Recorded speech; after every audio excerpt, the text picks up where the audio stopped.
નમસ્કાર મિત્રો, મારી યુટ્યુબ ચેનલમાં તમારું સ્વાગત છે. તો મિત્રો, આજે આપણે વાત કરીશું 16થી 20 ઓગસ્ટ 2025ના મહત્વપૂર્ણ કરંટ અફેર્સના પ્રશ્નો, જે આવનારી તમામ ભરતી પરીક્ષાઓ માટે અતિ મહત્વપૂર્ણ છે. તો વિડીયોને એન્ડ સુધી જરૂરથી જોજો. વિડીયો સારો લાગે તો લાઇક અને ચેનલને સબસ્ક્રાઇબ કરજો અને જરૂરતમંદ વિદ્યાર્થીઓને શેર કરવાનું ના ભૂલતા. તો વિડીયોને સ્ટાર્ટ કરીએ. 16થી 20 ઓગસ્ટના ટોપ 50 કરંટ અફેર્સ. પ્રશ્ન 1. તાજેતરમાં ભારતીય ટપાલે કઈ ફિલ્મના 50 વર્ષ પૂર્ણ થવા પર એક ટપાલ ટિકિટ જાહેર કરી છે? તો જવાબ છે શોલે ફિલ્મના 50 વર્ષ પૂર્ણ થવા પર એક ટપાલ ટિકિટ જાહેર કરવામાં આવી છે.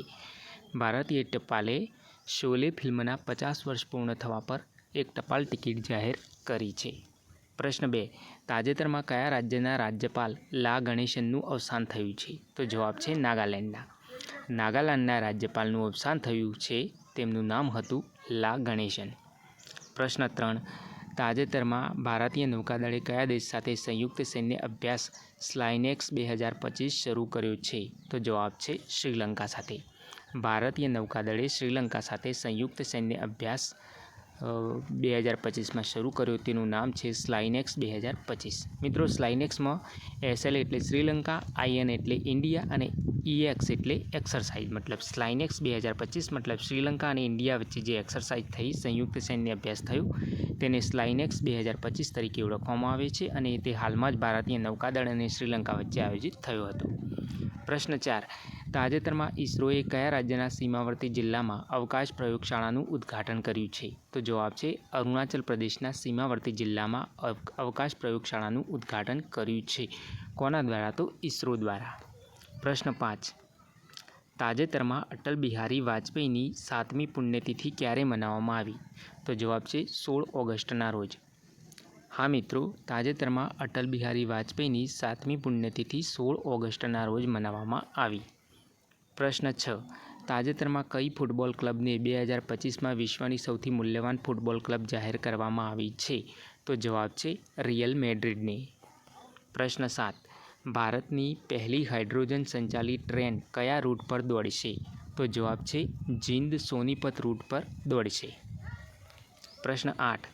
આધાર સિસ્ટમની સુરક્ષા અને વિશ્વસનીયતા વધારવા માટે UIDAIએ કઈ સંસ્થા સાથે 5 વર્ષનો R&D કરાર કર્યો છે? તો જવાબ છે ભારતીય આંકડાશાસ્ત્ર સંસ્થા એટલે કે ISI સાથે 5 વર્ષનો R&D કરાર કર્યો છે UIDAIએ. UIDAIનું પૂરું નામ છે unique identification authority of India. પ્રશ્ન 9. તાજેતરમાં કેન્દ્ર સરકારે કેટલા વીરતા પુરસ્કારોની જાહેરાત કરી છે? તો જવાબ છે 127 વીરતા પુરસ્કારોની જાહેરાત કરી છે. પ્રશ્ન 10. પ્રથમ મહિલા સંચાલિત સ્વચ્છ સ્ટ્રીટ ફૂડ હબ મૌલીનું ઉદ્ઘાટન ક્યાં થયું હતું? તો જવાબ છે કાંદિવલી ખાતે. પ્રથમ મહિલા સંચાલિત સ્વચ્છ સ્ટ્રીટ ફૂડ હબ, જેનું નામ છે મૌલી, તેનું ઉદ્ઘાટન થયું હતું કાંદિવલી ખાતે. મોસ્ટ ઇમ્પોર્ટન્ટ યાદ રાખવાનું છે. પ્રશ્ન 11. તાજેતરમાં નાણાકીય જાગૃતિ દિવસ ક્યારે મનાવવામાં આવ્યો? તો જવાબ છે 14 ઓગસ્ટના રોજ નાણાકીય જાગૃતિ દિવસ મનાવવામાં આવ્યો. પ્રશ્ન 12. તાજેતરમાં મિશન સુદર્શન ચક્રનો પ્રારંભ કોણે કર્યો હતો? તો જવાબ છે નરેન્દ્ર મોદીએ. પ્રશ્ન 13. તાજેતરમાં કયા રાજ્યના શિક્ષા મંત્રી રામદાસ સોરેનનું અવસાન થયું? તો જવાબ છે ઝારખંડ રાજ્યના શિક્ષા મંત્રી રામદાસ સોરેનનું હાલમાં જ અવસાન થયું હતું.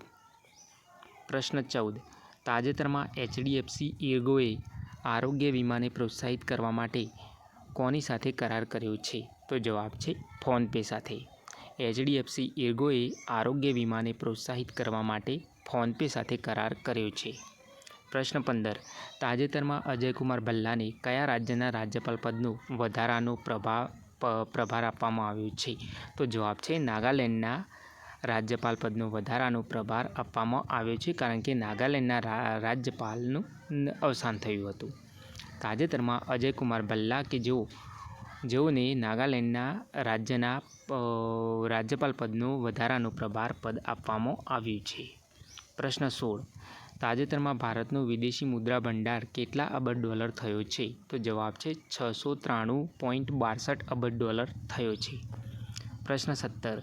તાજેતરમાં ભારતના 79માં સ્વતંત્રતા દિવસે ક્યાં સ્પેસ નીડલ પર પહેલીવાર તિરંગો ફરકાવવામાં આવ્યો છે?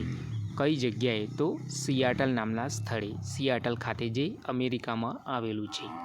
પ્રશ્ન 18. તાજેતરમાં કયા રાજ્યમાં 13 ઓગસ્ટે દેશભક્ત દિવસ મનાવવામાં આવ્યો? તો જવાબ છે મણિપુર ખાતે. તાજેતરમાં મણિપુર ખાતે 13મી ઓગસ્ટે દેશભક્ત દિવસ મનાવવામાં આવ્યો.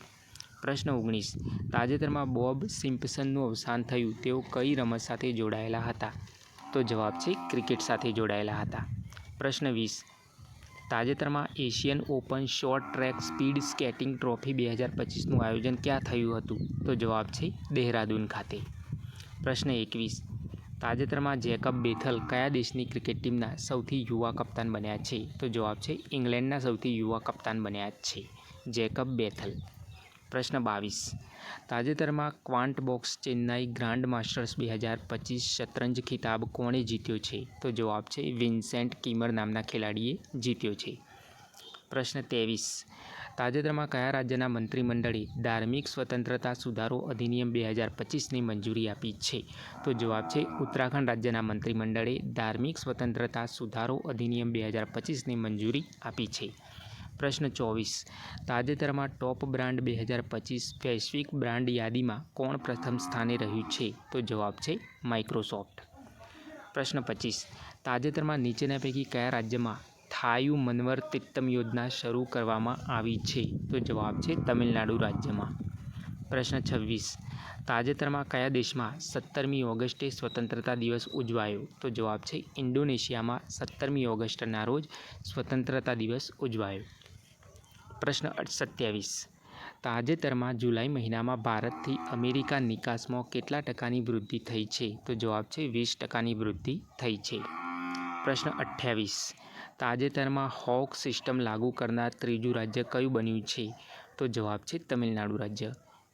HAWK હોક સિસ્ટમ લાગુ કરનારું ત્રીજું રાજ્ય બન્યું છે તમિલનાડુ. પ્રશ્ન 29. તાજેતરમાં કોણે મલેશિયા ઇન્ટરનેશનલ ચેલેન્જ 2025નું મહિલા એકલ ખિતાબ જીત્યું છે? તો જવાબ છે દેવિકા સિંહાંગ નામની ખેલાડીએ. પ્રશ્ન 30. તાજેતરમાં કયા રાજ્યના રાજ્યપાલ CP રાધાકૃષ્ણનને એનડીએ ઉપપ્રમુખ ચૂંટણી માટે ઉમેદવાર જાહેર કર્યા છે? તો જવાબ છે મહારાષ્ટ્ર રાજ્યના રાજ્યપાલ CP રાધાકૃષ્ણનને એનડીએ એટલે કે ભાજપા અને તેના મિત્રમંડળ ગઠબંધન જૂથોએ મળીને ઉપપ્રમુખ ચૂંટણી માટે ઉમેદવાર જાહેર કર્યા છે. પ્રશ્ન 31. તાજેતરમાં ગેંડાઓના ગેરકાયદેસર શિકાર અને ગેરકાયદેસર વન્યજીવ વેપારને રોકવા માટે કયા રાજ્યમાં ઓપરેશન ફાલ્કન શરૂ કરવામાં આવ્યું છે? તો જવાબ છે આસામ રાજ્યમાં. પરીક્ષામાં એ પ્રશ્ન પૂછાય કે ઓપરેશન ફાલ્કન કયા રાજ્યમાં શરૂ કરવામાં આવ્યું? તો આસામ રાજ્યમાં. અને પ્રશ્ન એમ પૂછાય કે ઓપરેશન ફાલ્કન શા માટે શરૂ કરવામાં આવ્યું હતું? તો ગેંડાઓના ગેરકાયદેસર શિકાર અને ગેરકાયદેસર વન્યજીવ વેપારને રોકવા માટે જે ઓપરેશન શરૂ કરવામાં આવ્યું તેને નામ આપવામાં આવ્યું હતું ઓપરેશન ફાલ્કન અને તે આસામ રાજ્યમાં શરૂ કરવામાં આવ્યું હતું. પ્રશ્ન 32. તાજેતરમાં કોણે NSW સ્ક્વેશ બેગા ઓપન 2025 ખિતાબ જીત્યો છે? તો જવાબ છે હબીબા હાનીએ. NSW સ્ક્વેશ બેગા ઓપન 2025 ખિતાબ જીતનાર ખેલાડીનું નામ છે હબીબા હાની. પ્રશ્ન 33. તાજેતરમાં પ્રથમ વિશ્વ માનવ રોબોટ રમત 2025નું આયોજન કઈ જગ્યાએ થયું હતું? તો જવાબ છે બેઇજિંગ ખાતે. બેઇજિંગ એ ચાઇનાનું પાટનગર છે. તો પ્રથમ વિશ્વ માનવ રોબોટ રમત 2025નું આયોજન થયું હતું ચાઇનાની રાજધાની બેઇજિંગ ખાતે. પ્રશ્ન 34. તાજેતરમાં સાયપાન ઇન્ટરનેશનલ બેડમિન્ટન ટુર્નામેન્ટમાં મહિલા એકલનું ખિતાબ કોણે જીત્યું? તો જવાબ છે તાન્યા હેમંત નામની ખેલાડીએ. પ્રશ્ન 35. તાજેતરમાં કઈ રાજ્ય સરકારે સરહદી વિસ્તારમાં આત્મરક્ષા માટે હથિયાર લાયસન્સ માટે પોર્ટલ શરૂ કર્યું છે? તો જવાબ છે આસામ રાજ્ય સરકારે સરહદી વિસ્તારમાં આત્મરક્ષા માટે હથિયાર લાયસન્સ માટે પોર્ટલ શરૂ કર્યું છે. પ્રશ્ન 36. તાજેતરમાં ભારતીય રેલવેએ કયા સ્થળે પાટાઓ વચ્ચે 70 મીટર લાંબી રિમૂવેબલ સોલાર પેનલ સિસ્ટમ લગાવી છે? તો જવાબ છે વારાણસી ખાતે. પ્રશ્ન 37. તાજેતરમાં નીચેનામાંથી કોને બ્રિટનની સૌથી યુવા સોલિસિટર તરીકે નિયુક્ત કરવામાં આવી છે? તો જવાબ છે કૃષાંગી મેશ્રમને. પ્રશ્ન 38. તાજેતરમાં 19મી ઓગસ્ટે કયા દેશે પોતાનો સ્વતંત્રતા દિવસ ઉજવ્યો? તો જવાબ છે અફઘાનિસ્તાને. પ્રશ્ન 39 તાજેતરમાં વિશ્વ માનવતા દિવસ ક્યારે મનાવવામાં આવ્યો? તો જવાબ છે 19 ઓગસ્ટના રોજ વિશ્વ માનવતા દિવસ મનાવવામાં આવ્યો. પ્રશ્ન 40 તાજેતરમાં જાહેર થયેલી હુરુન ઇન્ડિયા 2025 સૌથી મૂલ્યવાન કુટુંબ વ્યવસાયોની યાદીમાં કોણ પ્રથમ સ્થાને રહ્યું છે? તો જવાબ છે અંબાણી પરિવાર. પ્રશ્ન 41 તાજેતરમાં કોણે મિસ યુનિવર્સ ઇન્ડિયા 2025નો ખિતાબ જીત્યો? મિસ યુનિવર્સ ઇન્ડિયા 2025નો ખિતાબ તાજેતરમાં કોણે જીત્યો? તો જવાબ છે મનિકા વિશ્વકર્મા. મોસ્ટ ઇમ્પોર્ટન્ટ યાદ રાખવાનું છે. પ્રશ્ન 42 તાજેતરમાં અચ્યુત પોટદારનું અવસાન થયું, તેઓ કોણ હતા? તો તેઓ એક અભિનેતા હતા. અચ્યુત પોટદાર જેઓ અભિનેતા હતા તેમનું અવસાન થયું છે. પ્રશ્ન 43 તાજેતરમાં કઈ બેંકે અગ્નિવીરો માટે કોઈ ગેરંટી વગર 4 લાખની લોન શરૂ કરી છે? તો જવાબ છે સ્ટેટ બેંક ઓફ ઇન્ડિયા SBIએ. હા મિત્રો, સ્ટેટ બેંક ઓફ ઇન્ડિયાએ અગ્નિવીરો માટે કોઈ ગેરંટી વગર 4 લાખ રૂપિયાની લોન શરૂ કરી છે. પ્રશ્ન 44 તાજેતરમાં વિશ્વ ફોટોગ્રાફી દિવસ ક્યારે મનાવવામાં આવ્યો? તો જવાબ છે 19મી ઓગસ્ટના રોજ વિશ્વ ફોટોગ્રાફી દિવસ મનાવવામાં આવ્યો. પ્રશ્ન 45 તાજેતરમાં કોલસાના ઉપયોગ મામલે ભારત કયા ક્રમ પર રહ્યું છે? તો જવાબ છે બીજા નંબર પર. પ્રશ્ન 46 તાજેતરમાં અસમ રાઇફલ્સે ડ્રોન તાલીમ માટે કઈ IIT સાથે કરાર કર્યો છે? તો જવાબ છે IIT મણિપુર સાથે. પ્રશ્ન 47 તાજેતરમાં કોણે પોતાનું પ્રથમ સિનસિનેટી ઓપન ખિતાબ જીત્યું છે? તો જવાબ છે કાર્લોસ અલ્કારાઝે પોતાનું પ્રથમ સિનસિનેટી ઓપન ખિતાબ જીત્યું છે. પ્રશ્ન 48 તાજેતરમાં કયા AI સંચાલિત મુસાફર કોરિડોર શરૂ કરવામાં આવ્યો છે? તાજેતરમાં કઈ જગ્યાએ AI સંચાલિત મુસાફર કોરિડોર શરૂ કરવામાં આવ્યો છે? તો જવાબ છે દુબઈ ખાતે. પ્રશ્ન 49 તાજેતરમાં એશિયન શૂટિંગ ચેમ્પિયનશિપમાં મહિલાઓની 10 મીટર એર પિસ્તોલ સ્પર્ધામાં મનુ ભાકરે કયો પદક જીત્યો છે? તો જવાબ છે કાંસ્ય પદક એટલે કે બ્રોન્ઝ મેડલ. પ્રશ્ન 50 તાજેતરમાં મેલબોર્ન ભારતીય ફિલ્મ મહોત્સવ 2025માં શ્રેષ્ઠ ફિલ્મનો એવોર્ડ કઈ ફિલ્મને મળ્યો? તો જવાબ છે હોમ બાઉન્ડ નામની ફિલ્મને મળ્યો. મેલબોર્ન ભારતીય ફિલ્મ મહોત્સવ 2025 ભારતીય ફિલ્મ મહોત્સવ 2025 કે જે ઓસ્ટ્રેલિયાના મેલબોર્ન ખાતે આયોજિત થયો હતો અને એમાં શ્રેષ્ઠ ફિલ્મનો એવોર્ડ મળ્યો હતો હોમ બાઉન્ડ નામની ફિલ્મને. તો મિત્રો આજના માટે આટલું જ. આગળના વિડીયો જોવા માટે ચેનલને હાલ જ સબસ્ક્રાઈબ કરો. મળીએ આવતા વિડીયોમાં. જય હિન્દ.